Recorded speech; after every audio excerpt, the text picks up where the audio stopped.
I want to talk about the glutathione glow before we head to face off, because I feel like this is what initially turned me on to glutathione, hailing from like the health, wellness, and beauty world. What actually is the glutathione glow, and what's the connection between glutathione and your complexion? So the complexion is basically oxidative stress. So Mm, when you have discoloration in your skin, that means you have too much oxidative stress.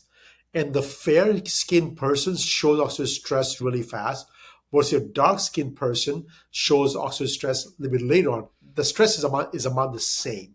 So if you're fair skinned and if you see discoloration in your skin or see age spots and things like that's all pure oxidative stress.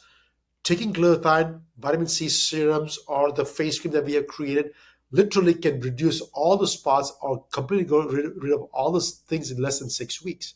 So that's the mm, whole idea behind oxidative stress. If you're a dark skinned person, then sometimes the darker the skin are, you don't see those changes because you can hide behind the dark skin, but the stress is exactly the same. So even for those people, they see the skin opens up and literally see the glow on the face. mm. All I'm doing is neutralizing all the free radicals on your skin, and by doing so, the glow comes back. The fine wrinkles goes away, the age spots or the sun damage spots goes away, and when they're gone, they are gone. They're not like I'm not hiding someplace inside. They are literally gone. Yeah, this is why I feel like this is the industry hasn't even talked about it so much from a like sustainable perspective. It's more, oh, you do the booster, oh, you do this IV drip and you get this glow. But I'm like, it's so much more than that. It really is skin deep. And for those of the community that don't know what oxidative stress is, can you just describe that again? Oxygen stress, in the simpler terms, of when your load in your body about oxygen increases, that means you breathe oxygen every single day, and the body has to. Oxygen is a reactive species. That means it's not toxic, but it has a lot of energy in there. And the energy is transferred into the body. The body can use up the energy and to function as a normal being. But what happens is that those energy, if it gets too much, then the body becomes toxic to it. So the body Mm, produces glue to quench all those free radicals and neutralize hmm. all the excess energy so that our body can keep on functioning all the time. And those toxic species are actually produced internally by chemical reaction and externally from breathing oxygen or exposure to sunlight. So when the load of this toxic chemicals increases is what we call as oxidative stress. And by Mm. the way, oxidative stress is linked to over 80% of all diseases known to mankind. So is oxidative stress synonymous with inflammation? That's just the cause of inflammation, could be oxidative stress. Mm, okay. Oxidative stress is like on the top of the list, right? And from there, Right. you can go so many different ways, right? Oxidative stress is linked to cancers, linked to infections, links to metabolic disorders, hypertension, cardiac diseases, kidney failures. All the list goes on and on. Yeah, what really causes our body to age, right? That's there you go. Nobody wants to age anymore. They all want to age, but they want to feel fantastic.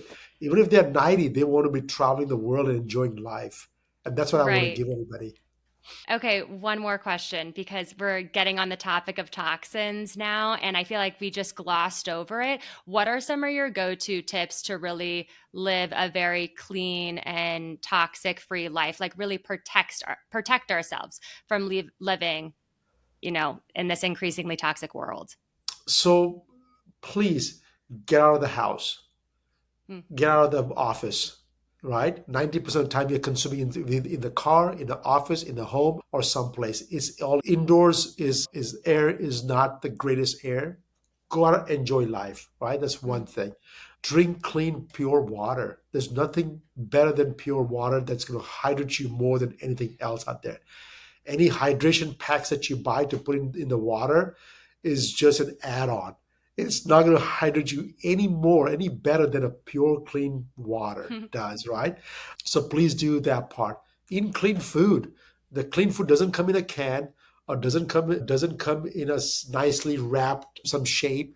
It's clean foods are messy. They rot pretty fast. Eat those Mm-hmm. kind of food before they rot. So that's the best kind I can do. And Mm. by far, the most important thing is that have fun, enjoy life, talk to Mm. people. Your mind is such a powerful, your brain is such a powerful organ that it has infinite connections it can make.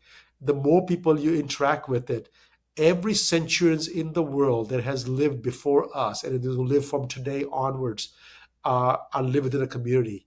Mm. Nobody can live in isolation. So enjoy life, meet people, talk to people, and just live a fulfilled life.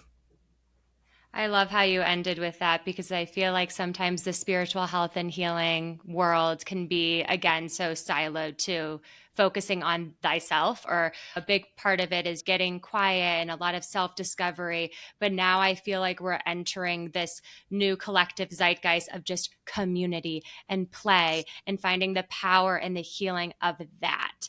And I have experienced both ends of the spectrum, and I feel like now I'm really merging those two worlds, and I have never felt more embodied and more whole. So the power of play is everything. So I love how you said that. Thank you, Karen. And I really appreciate what you are doing over here and the message you're Mm. bringing out to the public. I really admire for all your work that you do. So thank you very much for that. Oh my gosh, so well received, and I echo that truly.